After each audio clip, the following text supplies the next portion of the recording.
Welcome to part 6 of me ranking Iron Maiden's albums from worst to best. Here's what you missed, and let's get to it.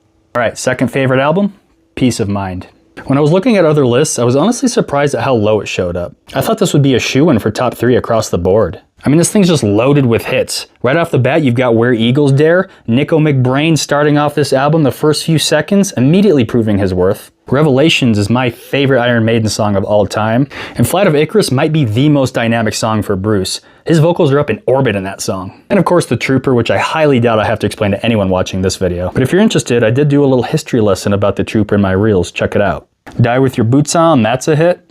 But I kind of get why it's lower on some of these lists. Quest for Fire is kind of a dorky song, honestly, and Sun and Steel, it's a fantastic song, but it just doesn't hold a candle to the rest of these. To Tame a Land, I think, is the best of these last 3 songs, but still doesn't stand up to the first half. But this is my list, and it goes on my number 2. And for number 1, if you didn't guess by process of elimination, I boringly pick Number of the Beast. Boringly because it shows up on many people's lists as the top album, or at least in the top 3. Imagine listening to the first 2 albums in the 80s and hearing about this lineup change where Paul Di'Anno's no longer singing.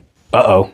Then you put this song and Invaders starts, and then you hear Bruce sing and you're like, oh, we're good. By the way, Invaders is my last sleeper of this series as a song that needs to be regarded way higher in the community. I love that song. Or maybe it's just nostalgia for me, but whenever I hear Invaders start, my mood immediately kicks up. And then after that, come on, it's like a who's who of the routinely most cited best songs of Iron Maiden. Children of the Damned, The Prisoner, 22 Acacia Avenue, Number of the Beast, Run to the Hills, Hallowed Be Thy Name, the best closer of all time, by the way. With really the only weak song on here being Gangland, which honestly sometimes I skip past because Hallowed Be Thy Name is on the other end of it. But yeah, this thing is like a primordial soup of all of the best elements that Iron Maiden will just expound upon while keeping the DNA of the earlier albums as well. This is the one. Well, there you have it. Those are my rankings. Let me know what you think in the comments. Remember, those are just my opinions, and I am just a guy. Just a guy with correct opinions.